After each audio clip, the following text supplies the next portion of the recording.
Am I the a-hole for telling my mom that I didn't want to know her after she walked out 14 years ago? The title pretty much tells the outline of the story. I'm a 16-year-old female, and I am living with my dad who has 100% sole custody of me. He has had custody since I was 2. My parents had me when they were quite young. My dad was 18 and mom was 20, and mom couldn't cope with how my existence inconvenienced her education and social life. She wanted to enjoy university, and my existence got in the way of all of that. Therefore, she upped sticks and left my dad to raise me by himself.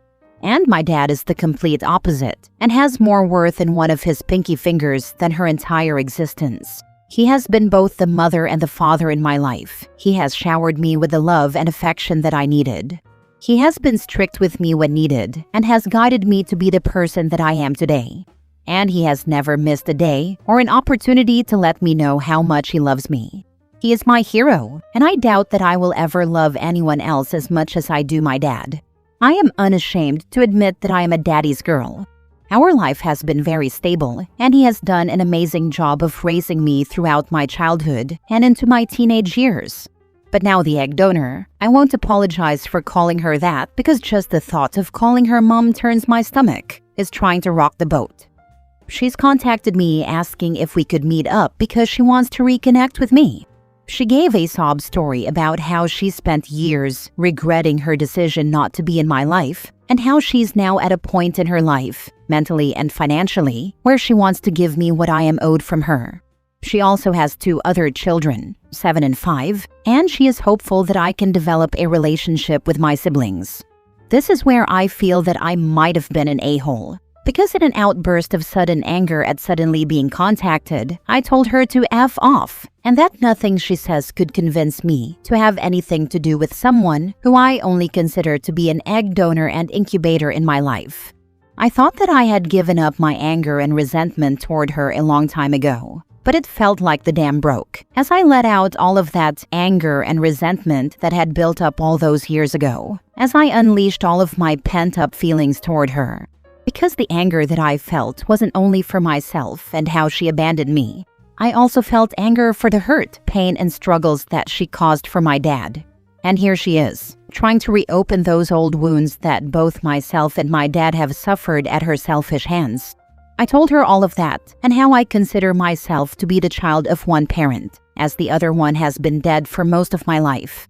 I'm not ashamed to admit that I took some joy in telling her how much of an amazing father and man my dad is, and that both myself and my dad had a lucky escape getting away from someone as narcissistic and toxic as she is. And the only point where I remained somewhat civil was when I told her that I don't want anything to do with her children. Because despite my anger and resentment toward her, those children are blameless and innocent. And if she tries to use them as an emotional weapon against me, or selfishly drags them into all of this, then that would only make me angrier than I already am. I blocked her from all of my socials, though I know that this won't be over anytime soon, and my dad is preparing to lawyer up if she does try to drag this to the courts. But for now, I am going to try and refocus on my GCSE exams and look forward to the upcoming trip away with my dad to celebrate the end of my exams. Now for the top comments. Not the a-hole. She's waited 14 years to contact you, while she's had other kids for what, 7 years? Nah, she could have reached out at any point. The fact that she waited until you're old enough to babysit is suspicious as heck. You owe her nothing. She tried reaching out last year by contacting my dad. He spoke to me at the time about it, asked what I wanted to do, and he respected my decision of not wanting anything to do with her. He gave my response to her, but she's now bypassed him and contacted me directly. Not the a-hole. Your egg donor definitely wants a free babysitter.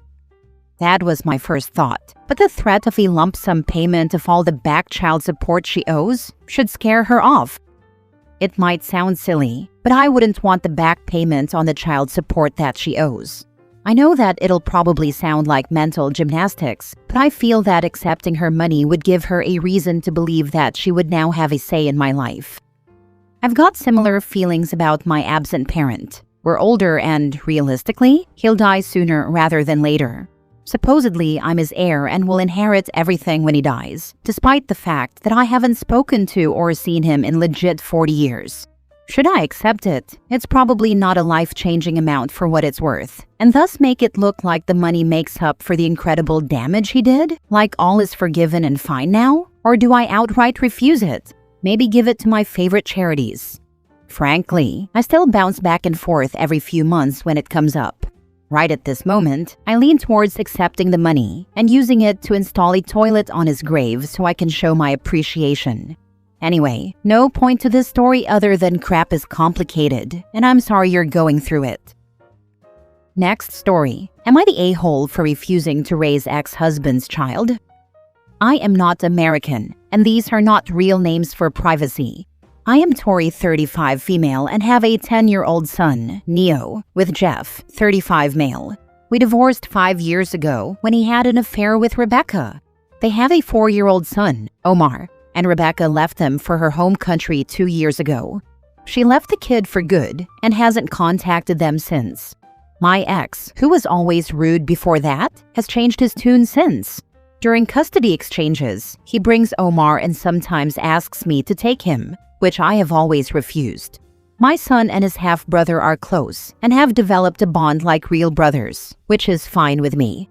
I don't plan to have any more kids, so it's good he has a sibling from his father's side. But I've also made it clear to my son, through therapy, that I don't want to associate with my ex's family. Last time, he brought Omar fully ready with a bag, and when I said no, the kid said, "Mommy, take me too." I wasn't happy with this and had a huge verbal clash with my ex. I told him to stop brainwashing the poor kid, as I will never be his mother. My ex doubled down and told me that I'm a wonderful mother to Neo and could open my heart. The truth is, I can't. Omar reminds me of their affair. I know he is innocent, but I don't want him at my home. My son knows my boundary. Now my ex-in-laws are asking me to show some compassion and love for the kid, who is faultless, but I don't want to be associated as any motherly figure in his life. They are calling me heartless for not taking the kid with me to my home and other places where I take Neo. They say he is without a mother, but I really don't want to associate with my ex outside of our son. I told them that if I had an affair and a kid with some random man, would they accept the kid? That shut them up. Still, they message me though, calling me names.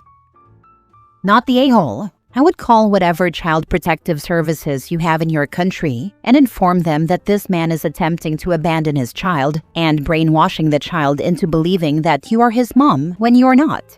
Tell your ex-in-laws that if they want to continue to have a relationship with their grandson, they will shut up about this matter permanently. The next negative word against you and they are cut off from access. They don't care about such small incidents in their book. They only care if kids are unfed, being beaten, or abused. He doesn't leave the kid alone with me to call them off. I really don't want to stop my son's access to his grandparents, as they love him and vice versa. And even if I do, his father's house is next to them and during his week, they will have access to him. Not the a-hole. You don't have to raise someone else's kid. Block your ex-in-laws and move on. My son loves his grandparents, and that's why I was cordial with them. But they are expecting too much, and I can't fulfill that. Stand your ground. Your ex has some damn nerve trying to push his kid off on you. Why can't his family take him? Don't allow them to guilt or manipulate you. Your ex's issues with his son are not your responsibility. As long as your son knows your boundaries, that's all that matters. And then to allow his son to call you mom? What? Next story. Am I the a-hole for not wanting a relationship with my mom's family after they cut her out and chose my dad's side in the divorce? I, 24 male, have a complicated family situation stemming from my parents' divorce when I was 10. The background: 3 years before the divorce, my parents adopted my brother, now 22, from Russia.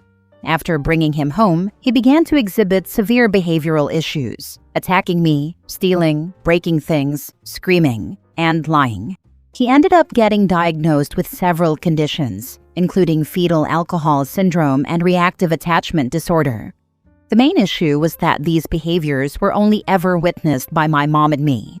My dad worked nights and slept during the day, so he wasn't around much. My brother was incredibly manipulative and, of course, acted like an angel whenever my dad or others were around. Meanwhile, back home, things had gotten so bad that my mom and I had to lock our doors at night because we feared he might attack us in our sleep, which my dad dismissed as an overreaction. When my mom tried talking to her family about these issues and how they were affecting things at home, they accused her of exaggerating and making things up to make my dad look bad. Even when I tried backing up my mom's stories, I was dismissed as not understanding because I was just a kid. After the divorce, my mom's family completely cut her out while continuing to include my dad in all family events.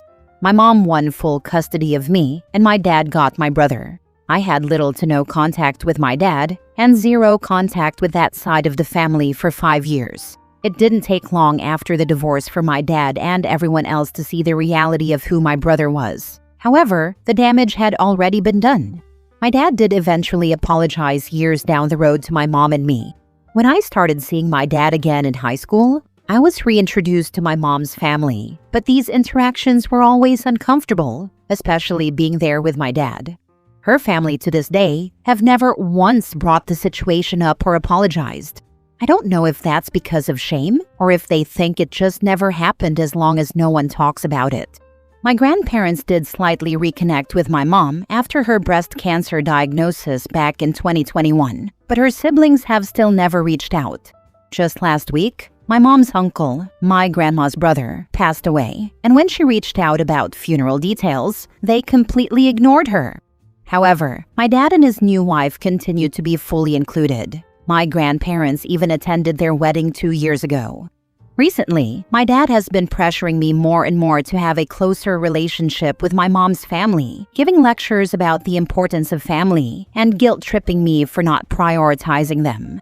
I feel like I'd be betraying my mom by having a relationship with them while they continue to keep her in the dark but fully embrace my dad and his new wife. Am I the a-hole for staying distant from them?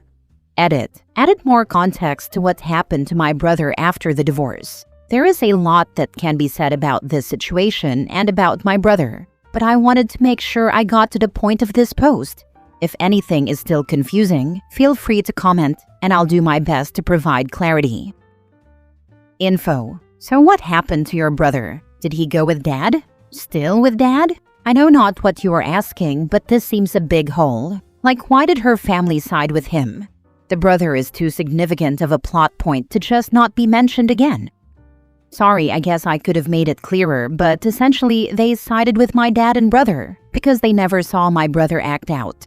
He was always a sweet little angel in their eyes. So when my mom came to them with what was really happening at home, they couldn't believe it. There is a lot to this story, but I tried to keep it concise so it wouldn't be too long. So if you have more questions, I can certainly help answer them. Why not start by answering the question asked, what happened to the brother? He went and lived with my dad. My mom wanted nothing to do with him after they divorced. It didn't take long that my brother's behaviors came to light, but at that point, the damage was done. Years down the road, my dad did eventually apologize to both my mom and I for not believing us. However, her family is either too stubborn or too ashamed to say anything about it. My brother continued to live with my dad, even past turning 18, as my dad claimed guardianship over him. This could be a whole another post. But my brother now lives on his own, granted with a couple of caseworkers that are checking in on him frequently. Not the a-hole. Russian adoptions going bad is a very common thing. Shame on your mom's family for not supporting her. I'm glad she got you out safely. Last story. Am I the a-hole for telling my daughter-in-law she is not a mother? I'm 64 female, have 3 kids, and they are all married. This post is about my son and his wife Jenny. Jenny struggles with infertility and has no children. My other son, his wife is expecting next month, and my daughter recently had her own child, a grandson. Everyone was busy for Mother's Day and couldn't meet up with me for the holiday. That's fine. They are starting their own families. I thought it would be nice to send my expecting daughter-in-law and son and my daughter a Mother's Day basket. Jenny always made comments that her 2 dogs are the first grandkids.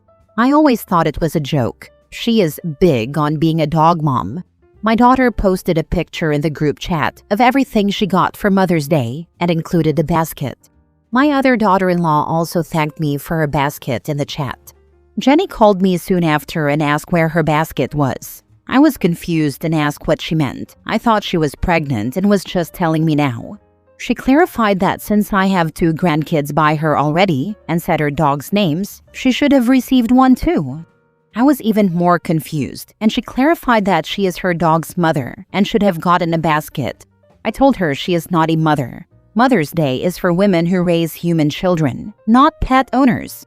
She got really upset and cursed me out for not getting her a basket and said that she's a parent. My son is telling me to apologize and to send a Mother's Day basket over. He is calling me a jerk for not sending her a basket and for telling her she is a pet owner. So did your son give his wife a nice Mother's Day gift? I didn't ask. I don't know. That didn't even cross my mind. There were no pictures sent in a group chat from them and nothing was mentioned on the call.